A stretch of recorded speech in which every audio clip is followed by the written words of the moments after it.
Alhamdulillah sudah hadir bersama kita Ustadz Tahyadi Takaryawan. Beliau adalah penulis dan sekaligus konsultan keluarga.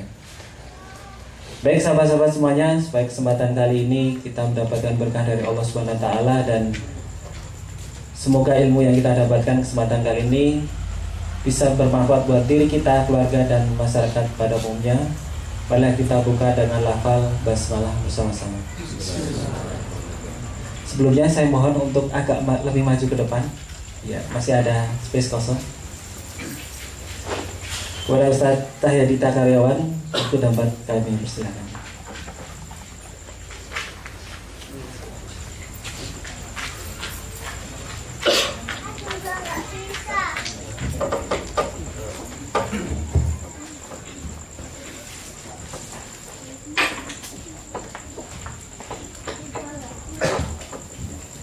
Bismillahirrahmanirrahim.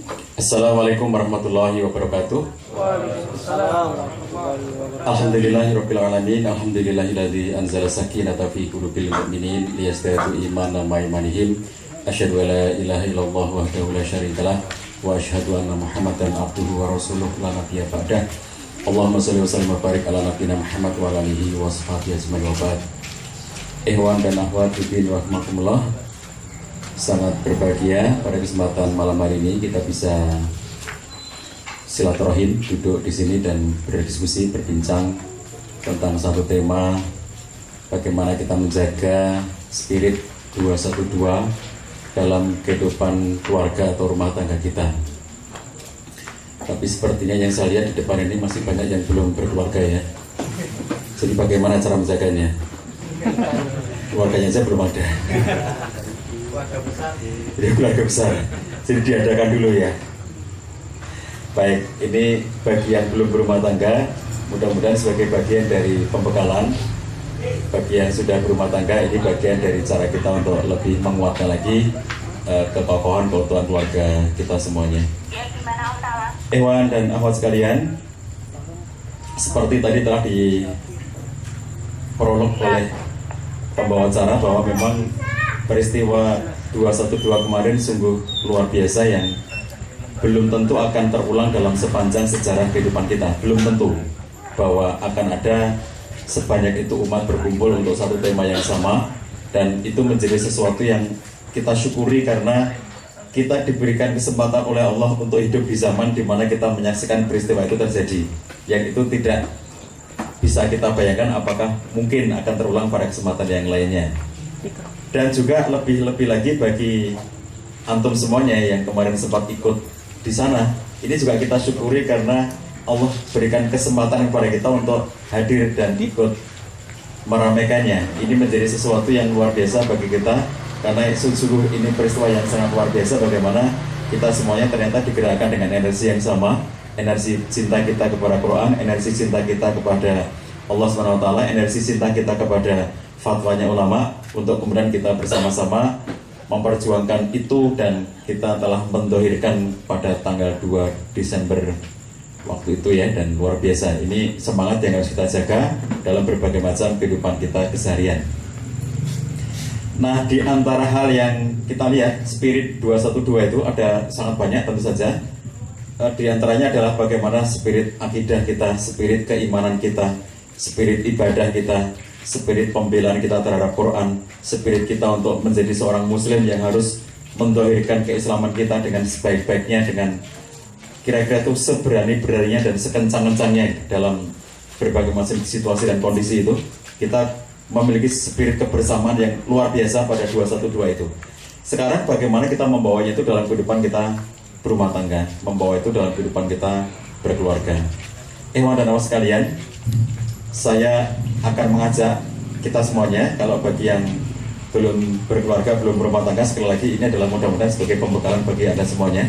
Bagi yang sudah berkeluarga, ini adalah bagian dari cara kita untuk lebih mengokohkan lagi eksistensi keluarga kita, bahwa keluarga kita itu adalah keluarga nilai, keluarga value, keluarga yang ditegakkan di atas nilai-nilai tertentu yang sangat kokoh, yaitu nilai-nilai robbaniyah, nilai-nilai ilahiyah, nilai-nilai ketuhanan. Oleh karena itu sejak dari proses pembentukannya, sejak dari awalnya, ini bagi yang belum berumah tangga, maka segala proses yang menghantarkan kita untuk menuju kepada pembentukan rumah tangga itu harus berada dalam koridor nilai-nilai ketuhanan tersebut, nilai-nilai ilahiyah, nilai-nilai robbaniyah itu. Misalnya apa? Di dalam proses sejak dari awal menyiapkan diri, kemudian mencari pasangan hidup, kemudian proses menuju kepada pernikahan itu sendiri, keseluruhannya itu harus dalam satu rangkaian yang utuh, bahwa kita melakukan upaya-upaya tersebut dalam koridor ketuhanan, dalam koridor robbani, dalam koridor ilahi. Ini yang kemudian menjadi pondasi yang sangat kokoh, karena berumah tangga itu tidak bebas nilai. Bukan semata-mata karena aku senang dengan dia dan dia senang dengan aku, lalu kemudian kita menikah. Bukan karena itu, tetapi bahwa kita berumah tangga, kita menikah itu untuk membangun sebuah nilai, untuk membangun berbagai macam nilai-nilai kebaikan di dalamnya. Dan oleh karena itu harus ditegakkan seawalnya dengan prinsip pula, dengan nilai-nilai pula. Inilah yang mengawalinya, yang harus kita awalinya bagi yang belum berumah tangga. Wanita sekalian, coba perhatikan, kalau orang hidup berumah tangga itu kan mikirnya seneng ya.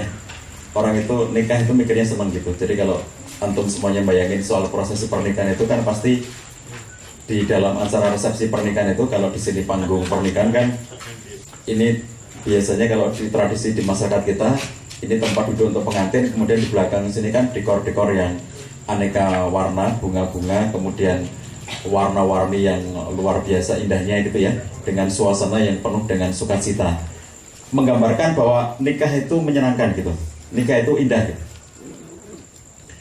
Jangan dibayangkan bahwa pernikahan yang terbayang indah itu memang akan selalu indah kondisinya. Jadi menikah dengan orang yang Anda cintai, seseorang yang Anda cintai, yang Anda kehendaki dia menjadi pasangan hidup Anda, itu tidak selalu akan berada dalam situasi yang menyenangkan. Ini sesuatu yang sifatnya wajar, normal, natural.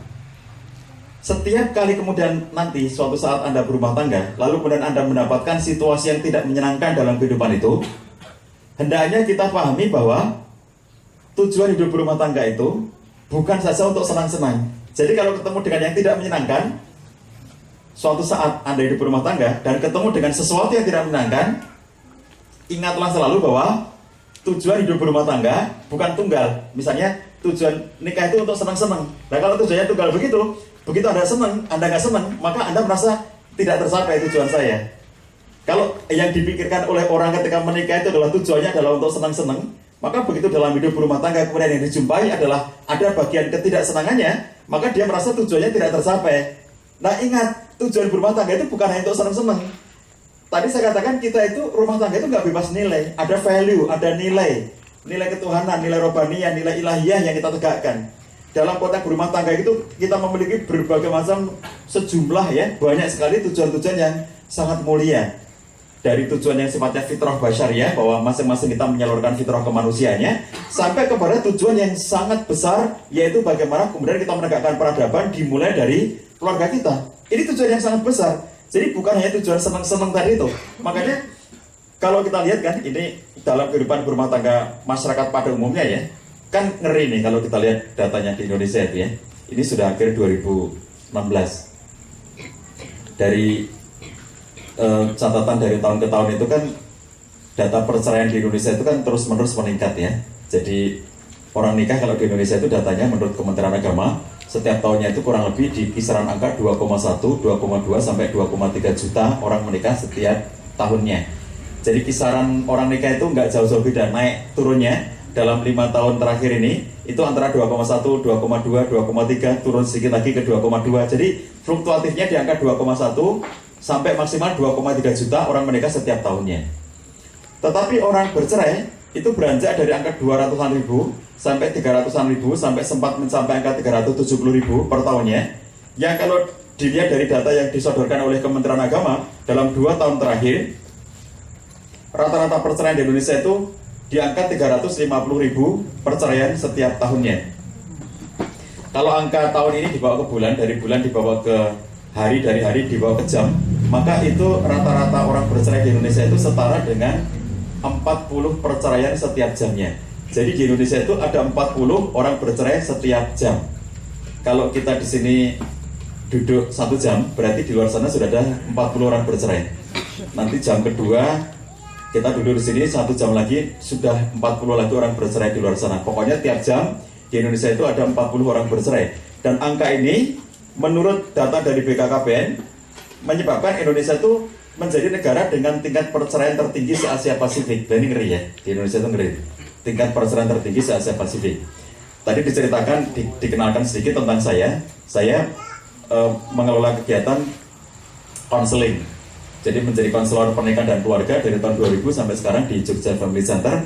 Sepanjang 16 tahun menjalani kegiatan sebagai konselor pernikahan dan keluarga itu, sangat banyak problem-problem hidup berumah tangga yang dibawa ke tempat kami di Jogja Family Center untuk didialogkan, untuk didiskusikan. Dan saya mendapatkan banyak sekali hal yang betapa banyak sekali orang sejak dari awalnya itu pondasinya saja sudah lemah. Jadi kalau tadi saya katakan bahwa keluarga itu tidak bebas nilai, itu sangat banyak keluarga itu yang merasa diri bebas nilai. Kalau tadi saya katakan bahwa kita ini keluarga value, keluarga nilai, keluarga yang menjunjung dan membawa, mengusung nilai-nilai ketuhanan, nilai-nilai ilahiyah, nilai-nilai rohbaniyah, banyak sekali orang berumah tangga itu yang melepaskan diri dari itu, yang tidak ada kesadaran bahwa dalam membangun hidup berumah tangga itu ada kesadaran nilainya. Banyak sekali yang mereka tidak punya seperti itu. Jadi oleh karenanya, ketika kemudian mereka itu di awal-awal hidup berumah tangga dikatakan mengapa menikah dengan dia, mereka hanya mengatakan karena cinta. Tapi begitu kemudian konflik, lalu kemudian berpikir bercerai dan akhirnya benar-benar bercerai. Ketika ditanya kenapa bercerai, karena sudah tidak cinta. Jadi memang rumah tangga itu nggak bisa di atas landasan cinta, itu nggak bisa. Okay. Membangun rumah tangga hanya berlandaskan cinta itu nggak bisa. Jadi kalau orang itu membangun hidup berumah tangga itu landasannya cinta, kenapa kamu nikah? Karena aku cinta dia. Maka begitu mereka konflik, bertengkar, lalu mereka berpikir bercerai karena sudah tidak cinta lagi. Jadi pada akhirnya kalau kita lihat nggak bisa rumah tangga itu dibangun hanya dilandasi dengan karena aku cinta dia dan dia cinta sama aku, nggak bisa. Keluarga itu nilai, keluarga itu value. Itu yang membangun, yang kita bangun. Sehingga ikatan kita dengan pasangan, ikatan kita dengan antara suami dengan istri, istri dengan suami, antara orang tua dengan anak, antara anak dengan orang tua, itu ikatan nilai. Itulah sebabnya kalau kemudian dalam kehidupan berumah tangga lalu kemudian ada nilai yang berbeda, apalagi bertentangan, maka rumah tangga ini sudah menjadi rusak. Misalnya, mohon maaf, misalnya yang satu lalu pindah agama, ini berarti beda sudah nilainya. Rusak ikatan kerumah tanggaannya, karena tidak lagi berada dalam satu ikatan nilai. Jadi kalau kemudian walaupun mereka mengatakan cinta, tetapi nilainya ini menjadi sesuatu yang berbeda, nggak bisa lagi diterima. Orang tua dengan anak, anaknya ada nih salah satu tokoh masyarakat di Jogja nih yang ketika anaknya mau menikah, ternyata anaknya laki-laki lalu mau menikah dan mendapatkan calon yang ternyata tidak muslimah, calon istrinya itu. Lalu kemudian kata si orang tua ini, aku nggak bisa punya menantu yang tidak satu nilai dengan kita. Lalu kata anak laki-lakinya, dia mau masuk Islam, tunjukkan dulu bahwa dia mau masuk Islam. Akhirnya mau masuk Islam. Setelah bersyahadat masuk Islam dan kemudian dibina dalam keislamannya, menjadi muslimah dia, lalu menikah. Begitu mau menikah, diomongi si anak perempuan ini, kamu muslimah, kamu jadi anak menantuku, kata si bapak ini. Tapi bapak kamu, ibu kamu itu enggak muslim. Oleh karena itu, aku nggak punya besan. Jadi besanku itu KUA. Jadi yang nanti menikahkan kamu itu KUA, bukan orang tua kamu. Aku muslim, anakku muslim, lalu kamu sudah menjadi muslimah karena masuk Islam, tapi bapak dan ibu kamu tidak. Jadi yang besok menikahkan kamu itu bukan orang tua kamu. Di KUA nanti yang menikahkan adalah wali hakim dari KUA. Jadi besanku itu adalah KUA, bukan orang tua kamu. Kamu sampaikan kepada orang tua kamu bahwa mau nggak bahwa nanti kalau ini terjadi pernikahan, lalu kemudian besok kalau kalian punya anak itu cucuku, bukan cucunya dia.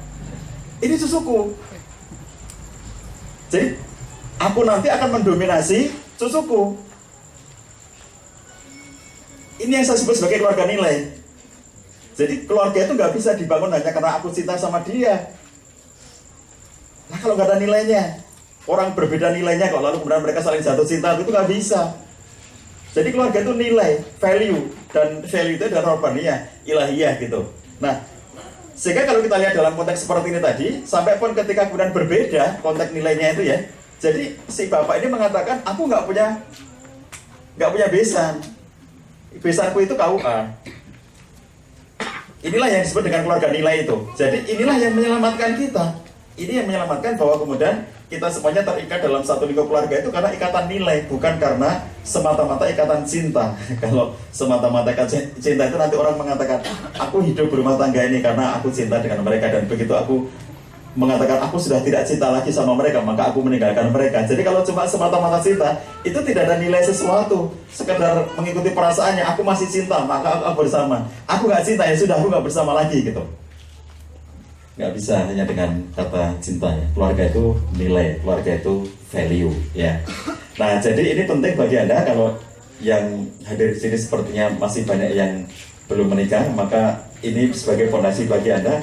Prosesi dalam menuju kepada pernikahan itu, Anda harus pastikan bahwa harus memiliki value, nilai robaniyah ilahiyah itu yang harus Anda perjuangkan.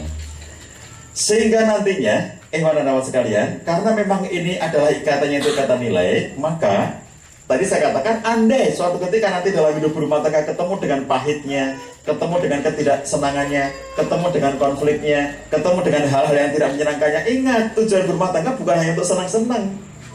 Jadi nggak apa-apa bagian berumah tangga itu ada nggak senangnya, nggak apa-apa ada bagian yang menjadi bagian-bagian yang tidak sesuai dengan harapan kita.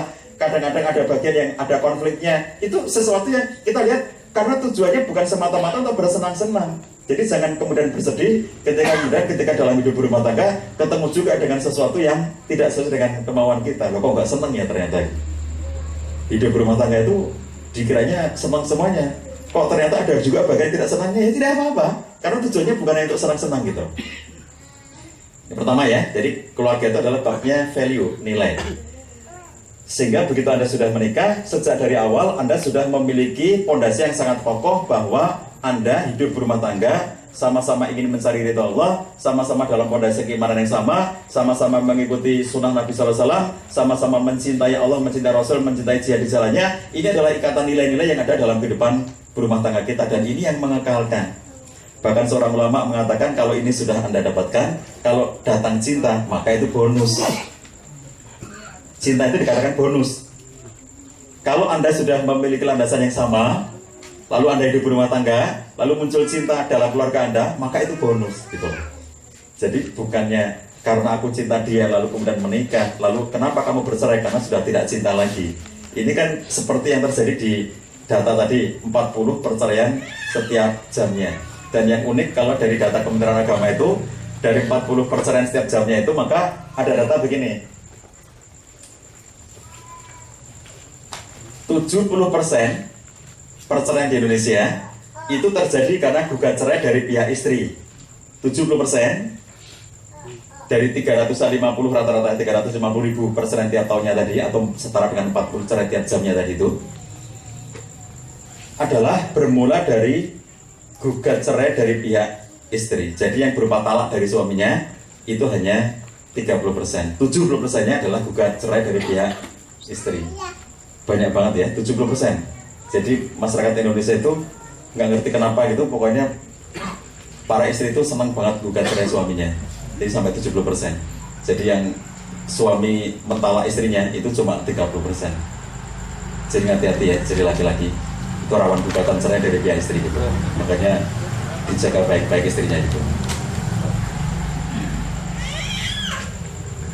Data lainnya ya dari yang Kementerian Agama itu adalah ternyata penyebab utama perceraiannya itu disebutkan, bahkan ini konsisten sejak dari tahun 2013 sampai akhir 2015 kemarin. Kalau yang data 2016 Kementerian Agama belum mengeluarkan, tapi dari 2013, 2014, 2015 Kementerian Agama secara konsisten menyatakan bahwa penyebab utama perceraian di Indonesia adalah ketidakharmonisan. Itu kata-kata dari Kementerian Agama, data resmi dari Kementerian Agama, ketidakharmonisan.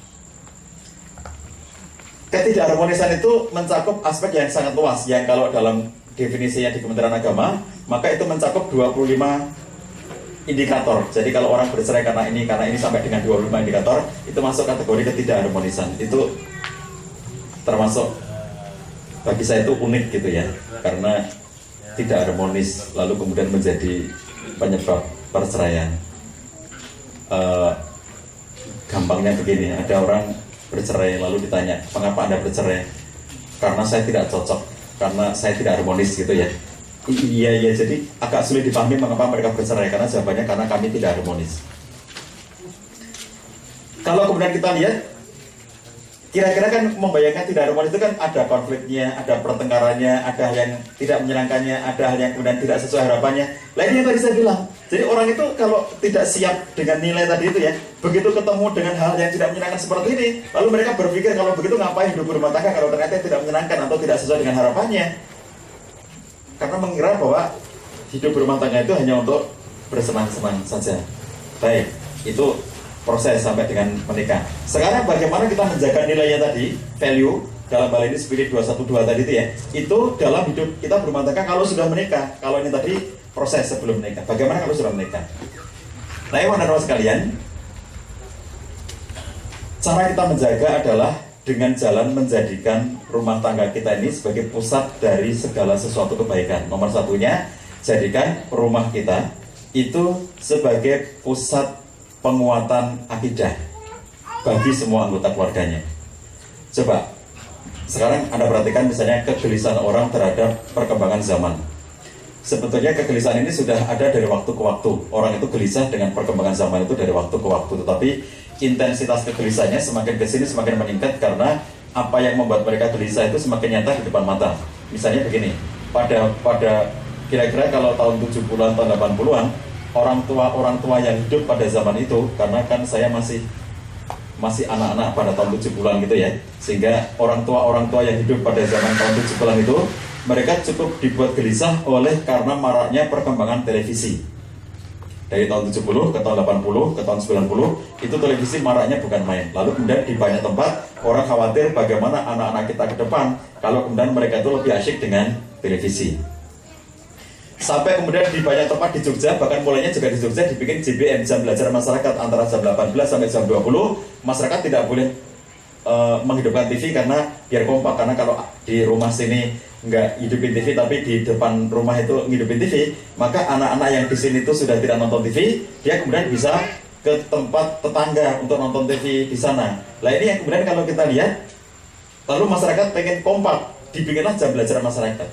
Itu kegelisahan soal televisi. Sekarang kegelisahannya sudah bergeser, bukan lagi televisi. Televisi itu sudah kehilangan penonton setelah mulai maraknya gadget, mulai maraknya smartphone. Orang tua mulai dibuat gelisah oleh karena gadget. Ternyata anak mereka lebih asyik dengan gadgetnya ketimbang asyik dengan orang tuanya.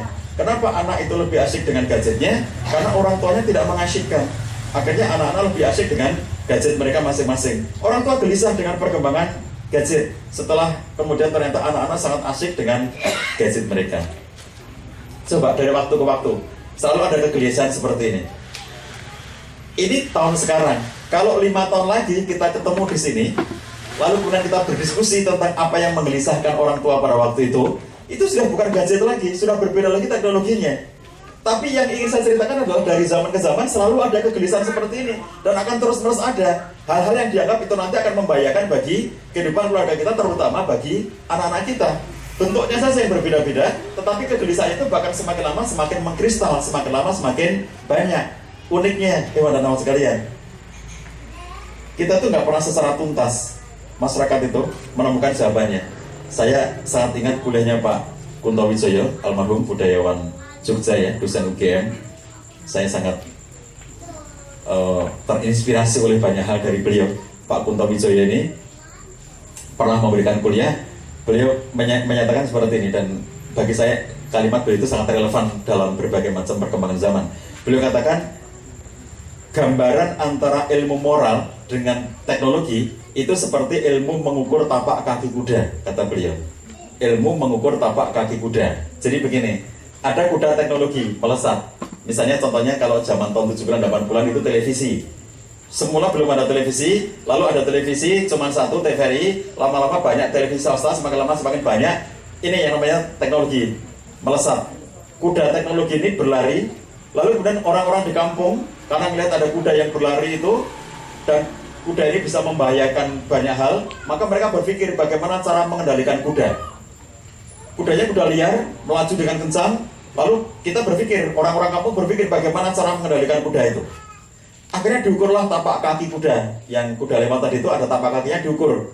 Setelah diukur tapak kakinya, lalu kemudian ketahuan ukurannya, lalu kemudian mereka menganalisa kalau kuda itu kakinya ukurannya segini, maka kira-kira nanti kemudian besarnya kuda segini, tingginya segini, kekuatannya segini, kira-kira memerlukan berapa orang untuk mengendalikannya. Dianalisa panjang lebar, belum selesai, belum ketemu jawabannya, ada lagi kuda yang lewat.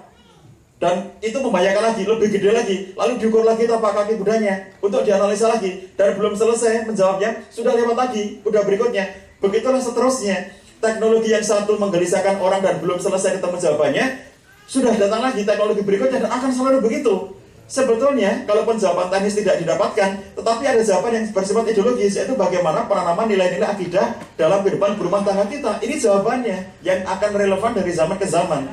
Coba, kalau semua anggota keluarga kita itu dibuat menjadi anggota keluarga yang selalu merasakan kebersamaan dengan Allah SWT, ada perasaan muraqabatullah, ada perasaan ma'iyatullah, ada perasaan diawasi oleh Allah, ada perasaan bahwa kemudian Allah selalu mengawasi kita, selalu melihat kita, maka kemudian perasaan kedekatan dengan Allah SWT seperti ini, itu menjadi satu fondasi untuk kemudian kita semuanya, semua anggota keluarga, itu bisa menjadi orang yang selalu baik dalam semua keadaannya.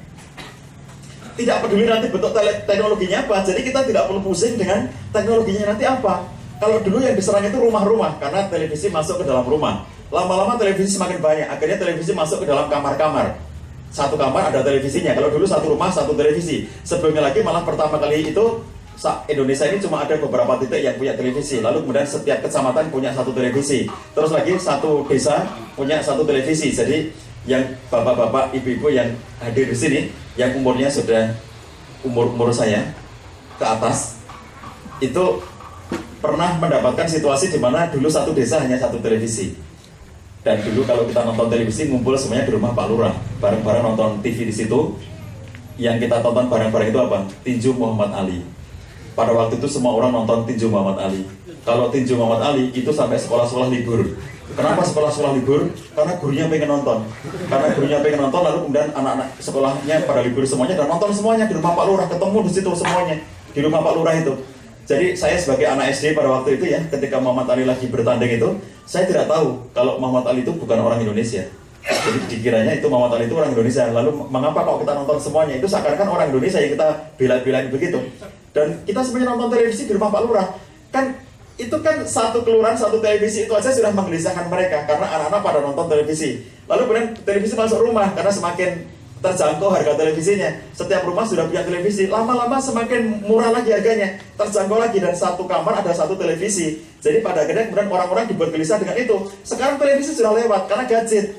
Lalu kemudian orang-orang tua sudah berpikir bagaimana melepaskan anak kita dari ketergantungan dengan gadgetnya. Dan Masya Allah ya, kalau kita bicara soal parenting, kalau kita ke sekolah-sekolah, ketemu dengan guru-guru di sekolah-sekolah itu, bagaimana kemudian kegelisahan mereka bahwa sekolah ini sudah membuat aturan tidak boleh, misalnya anak SD membawa gadget, membawa smartphone ke sekolah mereka setiap kali sekolah. Tapi anak-anak ini selalu setiap kali dirazia oleh gurunya, anak-anak SD itu ya, yang padahal sudah jelas-jelas aturannya dilarang. Itu setiap kali dirazia, di tas-tas anak-anak SD itu sangat sering kedapatan gadget yang akhirnya kemudian disita sama guru-gurunya, disita. Setiap kali razia, sebulan sekali dilakukan razia, dapatlah sekian, ada 10 gadget, ada 20 gadget, kemudian disita dan dikumpulkan di ruang guru, lalu mengundang kepala sekolah untuk bareng-bareng pengen tahu apa yang diakses oleh anak-anak itu. Apa sih yang disimpan di handphone anak-anak itu, apa yang diakses oleh anak-anak itu, apa saja yang mereka lakukan dengan gadgetnya itu. Mereka pengen lihat bareng-bareng, dikumpulkan guru dan kepala sekolah di ruangan untuk kemudian membuka bareng-bareng. Dan apa yang terjadi, begitu kemudian mereka sudah berkumpul dan berusaha untuk membuka handphone yang disita dari tas-tas anak-anak tadi, yang terjadi adalah Bapak Ibu guru itu tidak bisa membuka handphone murid-muridnya. Kenapa? Karena muridnya handphonenya canggih-canggih, sementara gurunya jadul-jadul handphonenya. Jadi gurunya itu handphone lama, kecil-kecil yang gunanya untuk telepon sama SMS itu, sementara yang dibawa oleh murid-muridnya itu sudah teknologi Android yang mereka tidak ngerti bahkan bagaimana cara membukanya. Jadi nggak bisa ngerti juga apa yang diakses oleh anak itu melalui gadget mereka. Ini kalau kita lihat kegelisahan orang itu hanya berubah bentuknya. Dulu dari satu bentuk teknologi kepada teknologi berikutnya, tetapi sebetulnya apapun nanti teknologinya, dan semakin lama semakin maju nanti dia semakin banyak pula bentuk-bentuk gangguan yang bisa membuat kita sebagai, kalau Anda nanti yang ini belum nikah, zamannya nanti Anda menikah, zamannya nanti Anda punya anak, zamannya nanti Anda mendidik anak, omongan yang sekarang kita bicarakan di sini ini itu sudah terasa jadul banget bagi Anda karena teknologi sangat cepat. Teknologi itu luar biasa cepatnya. Jadi kalau pada waktu itu saya ngisi seminar di mana-mana itu orang berbicara tentang televisi gitu. Sekarang berbicara di mana-mana orang berbicara soal gadget. Dan nanti sebentar lagi sudah berubah. Nanti sudah tidak lagi menggelisahkan karena ada yang jauh lebih menggelisahkan. Jadi sebetulnya apapun bentuk teknologinya, apapun bentuk hal yang kemudian diresahkan oleh orang tua terhadap anak-anak mereka, satu yang paling pasti adalah sepanjang rumah kita menjadi pusat pembentukan akidah, menjadi pusat penguatan akidah bagi semua anggota keluarganya, maka itu sudah sangat cukup untuk mengokohkan kehidupan mereka, membuat mereka itu tidak larut, membuat mereka tidak bias, membuat mereka itu tidak masuk dalam pusaran nilai-nilai yang negatif dan menjerumuskan mereka. Tidak akan terjadi begitu sepanjang akidahnya kuat.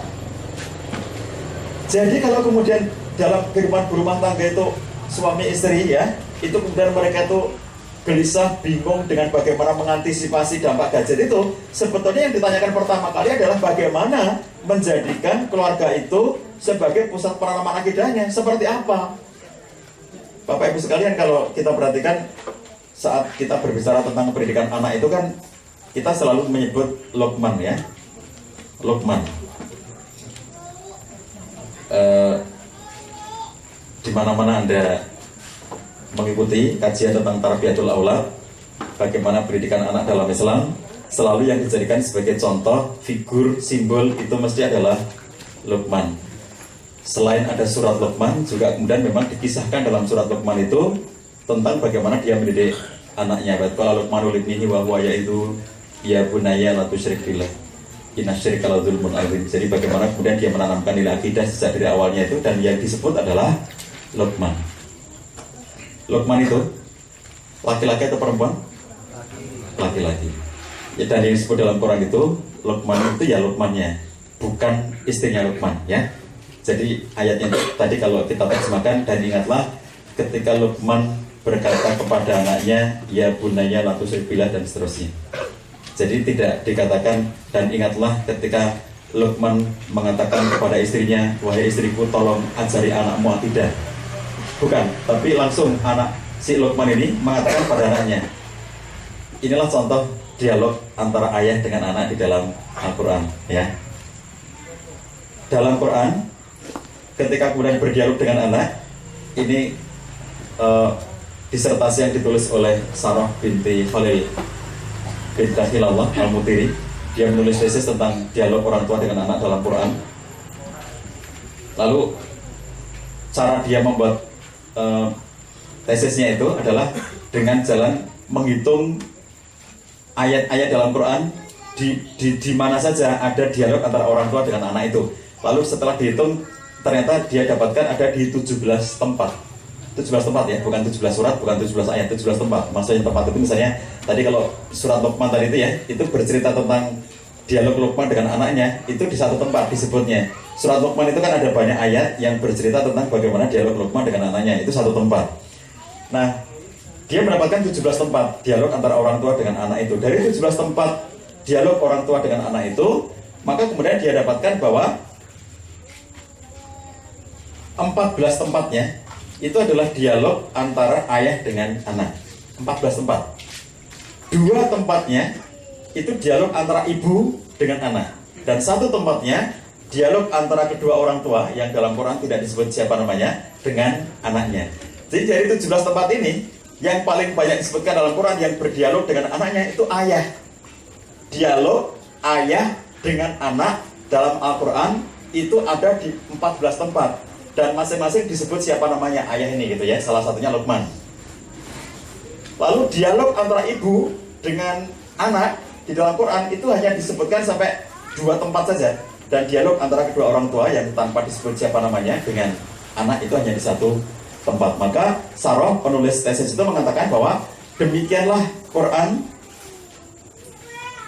menceritakan tentang keterlibatan ayah dalam pengasuhan dan pendidikan anak, bahkan jumlah tempatnya pun lebih banyak daripada dialog antara ibu dengan anaknya. Perhatikan apa yang kita lihat dalam kehidupan sehari-hari, hewan-hewan sekalian. Kalau kita lihat secara umum di masyarakat kita, maka setiap kali ada misalnya pengambilan rapot di sekolahan, yang paling banyak datang adalah ibu-ibu. Kalau kemudian ada pengajian orang tua murid diundang oleh sekolah, yang paling banyak datang adalah ibu-ibu. Kalau ada sekolah parenting yang diadakan oleh sekolah mengundang wali murid, yang paling banyak datang adalah ibu-ibu. Dan setiap kali ada kajian tentang parenting, pendidikan anak, dimanapun bukan yang di sekolahan, tetap saja yang paling banyak datang adalah ibu-ibu. Di sekolah, ketika ada pertemuan PWMG, Persatuan Orang Tua Murid dan Guru, lalu kemudian ada pertemuan di sekolahan, lalu kemudian mengundang orang tua murid atau wali murid itu untuk datang ke sekolahan, yang paling banyak datang ibu-ibu. Ketika ditanya, kenapa bapak-bapaknya tidak ada? Kata mereka, ini bapak-bapaknya pada bekerja, karena ini hari bekerja. Akhirnya sekolah membuat pertemuan di hari yang tidak bekerja. Ternyata yang datang tetap ibu-ibu. Jadi bukan soal hari kerja atau tidak hari kerja, tetapi dalam konteks masyarakat Indonesia, secara kultural, secara umum, masyarakat memahami seakan-akan kalau urusan pendidikan anak adalah ibu. Yang paling banyak ngobrol dengan anak juga ibu, yang paling banyak ngurus anak juga ibu. Padahal kalau kita lihat dalam Qur'annya, yang paling banyak disebutkan contoh dialog antara orang tua dengan anak itu adalah ayah, yang paling banyak ngobrol dengan ayah, dengan anak. Dan yang tadi saya ceritakan, yang kita jadikan sebagai simbol, legenda, contoh dalam pendidikan anak adalah Luqman. Bukan Bu Luqman, bukan Nyonya Luqman, tapi Pak Luqman, dan itu laki-laki.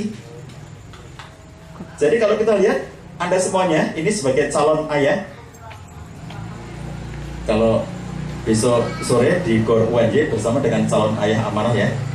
Jadi kalau Anda ini semuanya sebagai calon ayah, calon suami dan calon ayah, belajarlah mumpung sekarang Anda masih belum jadi suami dan belum jadi ayah, belajarlah untuk berkomunikasi dengan baik, belajar berdialog. Besok kalau jadi suami, jangan menjadi suami yang diam saja. Besok kalau menjadi ayah, jangan menjadi ayah yang diam saja. Jangan menjadi ayah yang membisu, yang tidak berdialog dengan anaknya. Padahal contoh dalam Quran justru yang paling banyak berdialog dengan anak adalah ayah. Nah, jadi mumpung ya Anda belum menikah dan belum punya anak, itu kesempatan bagi Anda semuanya, bapak-bapak ini, untuk belajar bagaimana kemudian proses pendidikan anak itu harus menjadi tanggung jawab bersama, kolektivitas antara suami dan istri. Jangan diserahkan hanya kepada istri, udah urusan kamu, seakan-akan kalau anak urusan kamu tidak, ini urusan semuanya. Yang menanamkan akidah tadi dalam contoh surat Luqman adalah Bapak Luqman itu kepada anaknya, ya bunaya la tusyrik billah, itu kata-kata Luqman, Pak Luqman itu kepada anaknya. Jadi bagaimana kemudian penanaman akidah ini ditanamkan sejak dari awal, sejak dari dini oleh Pak Luqman kepada anak-anaknya. Dan inilah yang kemudian harus kita lakukan, jadikan rumah kita sebagai pondasi atau pusat pembentukan penguatan akidah kita. Sudah isya ya, iman dan mas sekalian. Jadi selain menguatkan akidah, nanti juga jadikan rumah kita sebagai pusat pembentukan karakter ibadah pada kita semuanya, semua anggota keluarganya. Lalu jadikan rumah kita sebagai pusat pembentukan akhlak mulia, akhlakul karimah kepada kita semuanya. Jadikan keluarga kita sebagai pusat pembinaan atau pusat tarbiyah bagi semua anggotanya. Jadikan keluarga kita sebagai pusat dakwah, sehingga kemudian semuanya berkontribusi bagi dakwah. Dan juga jadikan keluarga kita sebagai pusat atau sumber dari cinta dan kasih sayang dari semua anggota-anggotanya. Nah, inilah cara kita menjaga spirit 212 dalam hidup rumah tangga. Mudah-mudahan Anda yang belum menikah, saya doakan segera mendapatkan jodoh solih dan solihah. Anda kelak menjadi rumah tangga yang sakinah mawaddah warahmah. Kita semua yang sudah berumah tangga, kita semakin kokoh rumah tangga kita dalam kecintaan kita kepada Allah SWT. Kita cukupkan sampai di sini. Kita skors untuk sholat isya, dan nanti bisa kita teruskan dengan dialog pada isya. Assalamualaikum warahmatullahi wabarakatuh.